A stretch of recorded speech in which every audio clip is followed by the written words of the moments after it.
Hello, I'm Jeff Whitener along with Ray Halbrook, and we are bringing you the Viking Insider program here for Jefferson College. Ray, before we get started, talk a little bit about what we're hoping to accomplish here with our show on JCTV. Well, absolutely. It's something that we're just going to take a look at, just the in-depth look at players, coaches, maybe even talk about some of the folks' parents, kind of that whole in-depth Viking look at what it's like to be a Jefferson College Viking here. There's an amazing amount of great programs here, and we just want to be able to cover that and highlight for the guys. Well, in getting that word out to the community, I think is really important that folks know that not only is this someone where their kids can come, but this is some place that the whole family can enjoy a lot of different things. Not only the athletic programs that come out and watch and support, but also some of the other great things, the great events that happen here at the college as well. And it's really a place that can be a focal point of the community for Jefferson County. Absolutely. I think that there's a lot of untapped potential here at Jefferson College to take a look at. We've had a lot of parents from high schools come and take a look and, well, what's really going on over here at Jefferson College? Well, we're going to give you a chance to take a look at that, up close and personal. And we hope to accomplish being able to kind of get that vibe of what Jefferson College athletics is about. And we certainly want to thank JCTV for the opportunity to bring this to you and a partnership with what we do. And it's a situation that, like Ray said, we're going to take you behind the scenes as much as possible on how these different programs work, how these different events work. And I'll talk to the people involved, whether they're administrators, coaches, players, as you mentioned, parents, everyone involved with the program.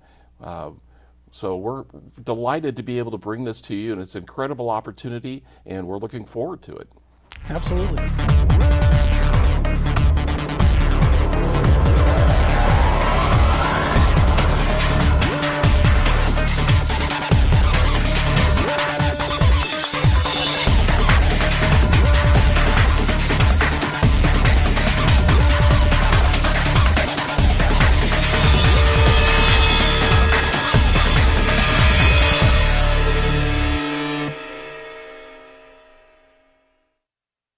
When I first walked on campus at Jefferson College, I was so excited. I knew I wanted to be here. This is amazing. This is where I belong. Jefferson College offers the quality, flexibility, and affordability that I'm looking for. The beautiful campus and friendly atmosphere make me feel welcome. You belong here. You belong here. You belong here. You belong here. You belong at Jefferson College. Classes start soon. Learn more at jeffco.edu. Welcome back to Viking Insider. Ray Halbrook here. We're going to catch up with a couple of the players from the soccer team here today for Jefferson College. Charlie Dickerson, who's a sophomore defender from Norwich, UK, and he's studying general studies right now. And Drew Jarrett, a freshman midfielder that is from Gold Coast, Australia, studying sports psychology. Gentlemen, how you doing? I'm good, thank you. How are you? Awesome, awesome. Well, we're going to just catch up a little bit, talk a little bit about each one of you here real quick. Charlie, your current stats right now, 13 games played, 4 goals, 1 assist, 2 game-winning goals, and we're going to put a little nudge from last season because obviously we weren't here last season for this, but the 2021 first team all-conference, congratulations on that. Thank you very much. I'm sure you appreciate that. Drew Jarrett, freshman here this year, his current stats right now, 11 games played, 1 goal, 1 assist. And we're going to catch up with both of them here real quick. Got a handful of questions for you here, guys. We'll just kind of do them one at a time here. So for Charlie, what brought you here to Jefferson College? Tell us your story. So back home in the UK, I was part of a college program, and they had the opportunity for lads that played soccer there to go out after the graduation to the United States on a scholarship. And for me at the time, it wasn't really the opportunity for me, but obviously came along COVID, everybody knows about. I took a year out, started working, earned myself plenty of money, and had the backing and support from my family to come out here. So I surrounded myself with the right people, and luckily enough, I'm now part of a top 8 team in the nation competing for titles. So awesome. Awesome. Drew, how's your story go? Yeah, so I have a coach at home that's been telling me for the last few years that this opportunity is once in a lifetime, and that it's definitely something you want to do. And then looking at the record that Jefferson holds over the last few years, being a top competitor, it was something that I wanted to do and took the chance, and yeah, loving it. Excellent, excellent. Question for both of you here. We'll start with Charlie. How has the season been going thus far? I know we mentioned earlier in the show here with Coach Leo Driscoll, you guys are ranked number 8th in the nation, so I would imagine things are going pretty well, but just would like to hear from the players here. Yeah, I don't think we could have written it any better, to be honest. We've had a busy schedule so far. Some of the games we've played have been crazy. I mean, 3 games in 4 days is a bit unheard of, but the lads as a team have got through it, supported each other. I mean, we're 10-1-2 now, our record, so the games that we've drawn and lost, supposedly the schedule has this influence, but no, the training's been crazy. Motivation's been high, the lads have been enthusiastic, the team chemistry, the bond that the players have in and out and off the pitch, yeah, it couldn't be any better. We've got a great bunch of lads. Awesome. Drew, how do you think the season's going? Yeah, I think the depth in the squad speaks volumes. You know, our record is very well at the moment, and we just keep pushing and looking for the next game in hand. And there's always up, and just keep striving to keep going. And the squad's bond on and off the field is very well, and just keep looking forward to doing better. Great, great. What is a typical day here at Jefferson College look like for you guys? I mean, during the season, it's definitely busy for all of us. Typically, lads have class at 8 o'clock in the morning, run through until about 1 o'clock. So waking up is, I mean, some lads wake up at 6, some lads wake up at 5 minutes to 8 and get themselves ready to go to class. So depending on schedule, what they do that. Typically an hour in between class and training. We then train for about 2 hours. All meet down at the pitch 15 minutes early, do what we need to do, get prepared, stretch, and then we go in for a team warm-up. After the 2 hours of training, like I say, it's pretty busy. Lads will go home, do recovery, get tea ready, and then as the team's majority made up of internationals like me and Drew and myself, we have to work. So in order to earn an income and stay out here in the States, work is necessary. So lads do 5 till 10, 6 till 10, 6 till 11. So it's a very busy schedule with not a lot of rest. Drew? Yeah, so personally, my classes are at 8 o'clock, so it's an early wake up for me. But we all work through it, and classes finish around 12 to 1, which gives us, like Tico was saying, an hour or two to go through what we need, whether that's getting prepared for training, getting strapping done, eating, even sleeping if we need to catch up on that. And then just getting our recovery done after our session, which can be going to our physio room or stretching, staying behind, working with the boys, and then work at night. And that's typically our day in the fall semester. Well, there you go. Has there been much of a adjustment, you know, obviously probably a lot bigger adjustment coming over here to the States for both of you, but dorm life, what does that look like? Is there adjustment when the dorm life? Well, I mean, for a lot of us lads, before coming out here, obviously we're spending time with families, living with our families at home, but now you wake up to 3, I don't know how you put it, but 3 other lads in your apartment, whether they're messy, whether they're clean. It's not your mum doing the work for you now. So you get up, obviously the lads are there, you have to sort out the washing, you have to do the washing up, you have to prep your own meals. And I mean, the lads that I have in my apartment, I don't know about Drew, but we get on perfect. There's banter flying about, you chill out time, you get your stuff, you have your own rooms, and yeah, I mean, Jefferson have it pretty well over here. Nice. Drew, what does dorm life look like for you? Yeah, definitely the first week or 2 was challenging. It's a big difference, but it helps when all the boys are in the same boat. You know, we look after each other and help one another out, whether it's going to Walmart to get food, to get things for our room. Yeah, it helps when everyone looks after each other. Like Dick was saying, it's definitely different having roommates, let alone roommates from across the world. So it definitely takes a little bit to get used to each other's banter, but within 2 or 3 weeks in, yeah, life feels normal, so it's good. I bet. So for both of you here, what or who inspires you in life? I think for me personally, it's going to have to be the people that love you, so family, girlfriend, if you have one. Those sort of people you sort of speak to every day through message. I know I have to speak to family and girlfriend and friends back at home at least once, maybe twice a week if I can.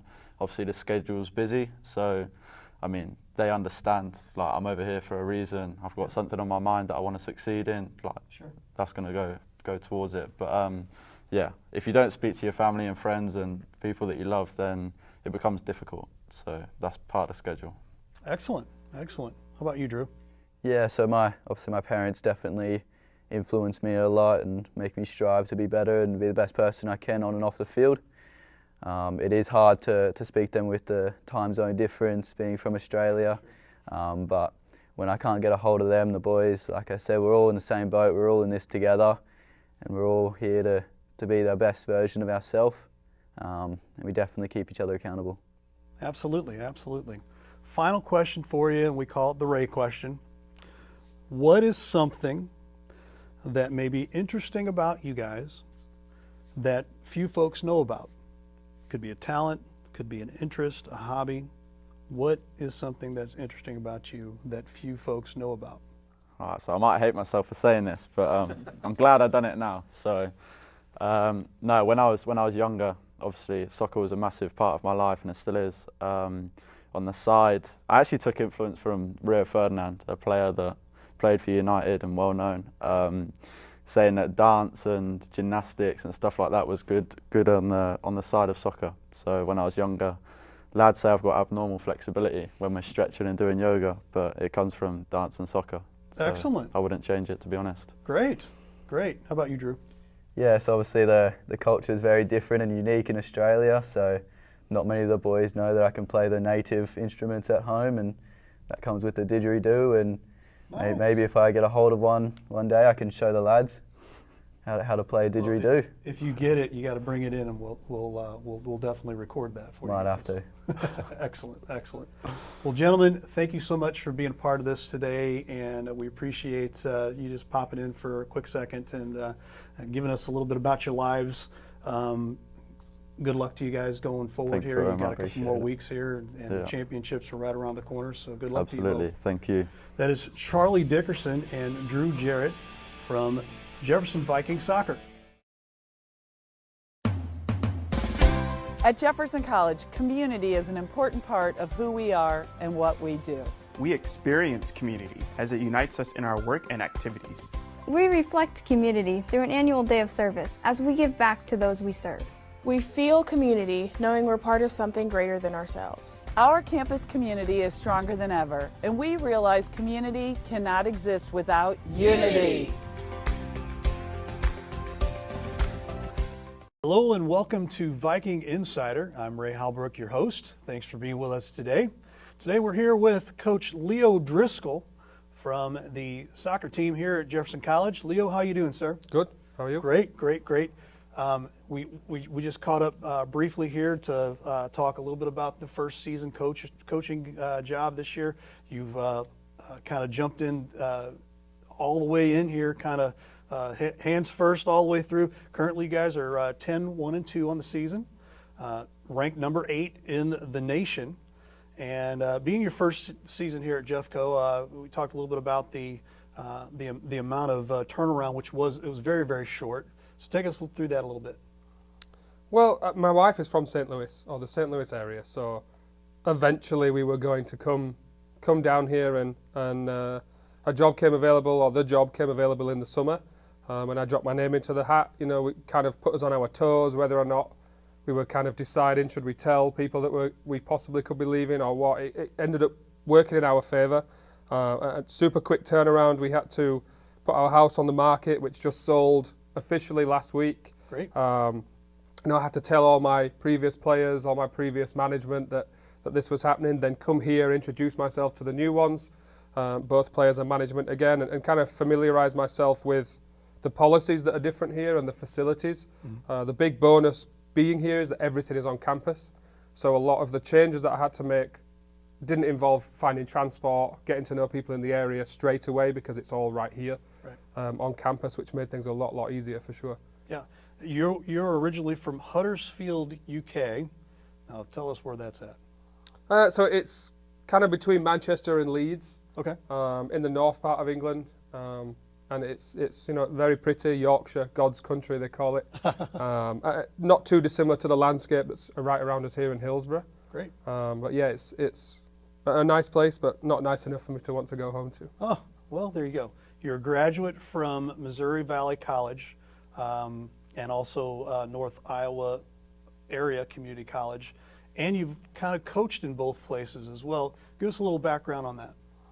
So the coaching I feel like I've always wanted to be a coach, and the coaching started in randomly my junior year of college.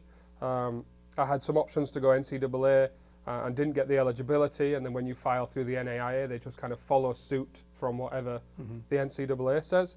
So Missouri Valley came up with a kind of plan to involve me there in my non-eligibility year, my junior year. I actually moved on an academic scholarship, so not playing didn't affect, the cost of school, if you will, which it would have done at other schools. And it was kind of me asking and poking and prodding, is there a way I can help out with the JV program? So my junior year, I was coaching with the JV, and then kind of in and out practice with the varsity as I was regaining my fitness. And then in my senior year, stepped into the varsity team. But it was actually not long after I graduated that my head coach from NIAC called me back and said, "You just graduated, are you looking for some work? I can get you on an extension, a 1-year extension of your visa." And I went back there, obviously knew the surroundings, knew everybody, it's somewhere comfortable. We had a great support system there, an athletic director, Dan Mason, who kind of had my father figure at work, if you will.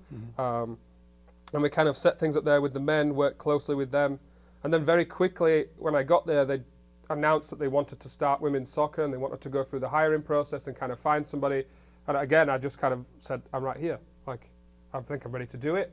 I've mentally wanted to be a coach since a very young age. So having that first opportunity to kind of jump in at the deep end and see how it would go. So we started the women's program there. And then not long after that, the head coach announced he was going to retire. And again, I was like, let me do both. I can take over. Everything there is on campus, so it's easy. And as long as you organise and you set out a plan, it's pretty easy to run 2 programs. And then with the birth of my daughter, who's backstage there somewhere, we didn't feel like Mason City, nothing against it, but it wasn't somewhere we wanted to bring up a child. And the opportunity to move to Hawkeye Community College came around. I was an assistant there for a year, and then the head coach position opened up, and I applied. Quite a rigorous, because it was during COVID too, so I think everybody had lots of time on their hands. Right. So it was, interview after interview, Zoom call after Zoom call.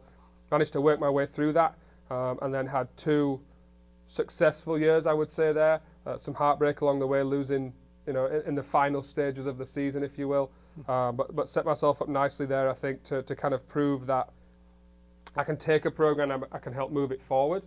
And then obviously the Jeffco one came up here, which I have the advantage of starting further forward than where I did at my previous school. So it's about making sure we continue that now. Absolutely. That's interesting. Very interesting. What are some of the expectations for the Vikings core this season? I know it's been a short turnaround here, and you've kind of probably just getting to know everybody, but I'm sure there's expectations that you're trying to set early on.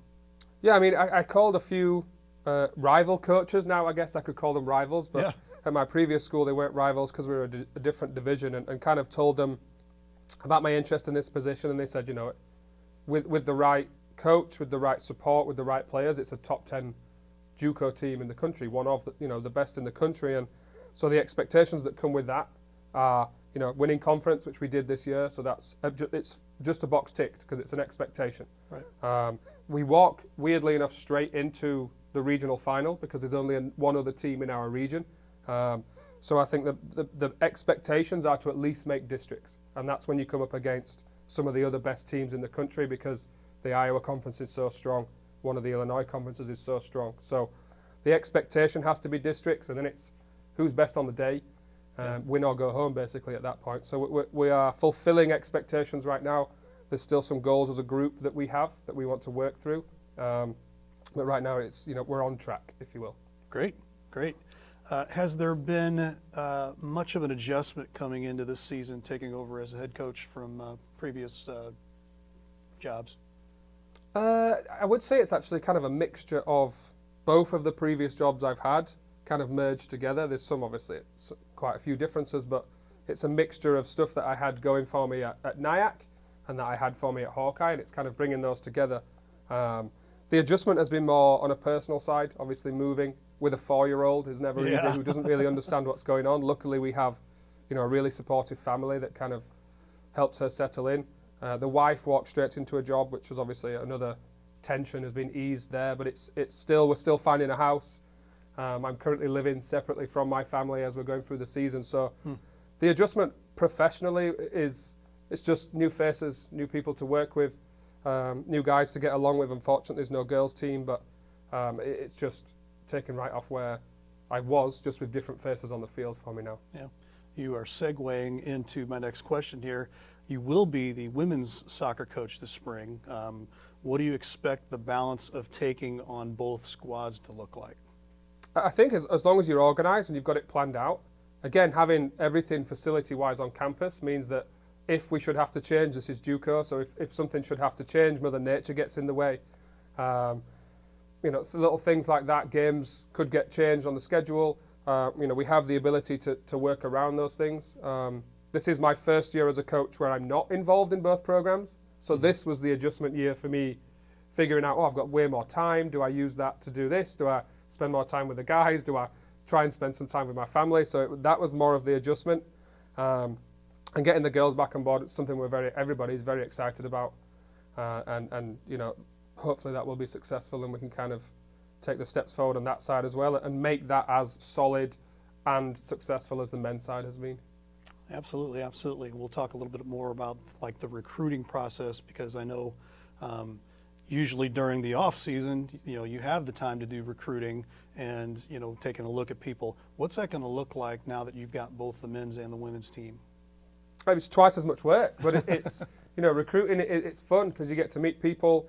Obviously I recruit people first. The environment is very important, and I think that, a good team has good players, a great team has a good environment.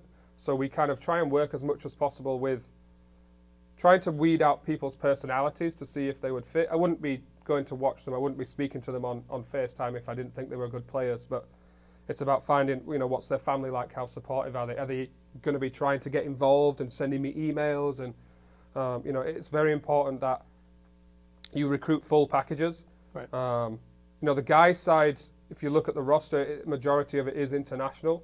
That's not necessarily something I want to stick to, but it's also something I have done at previous schools. So I have my connections and my contacts that set me up with players.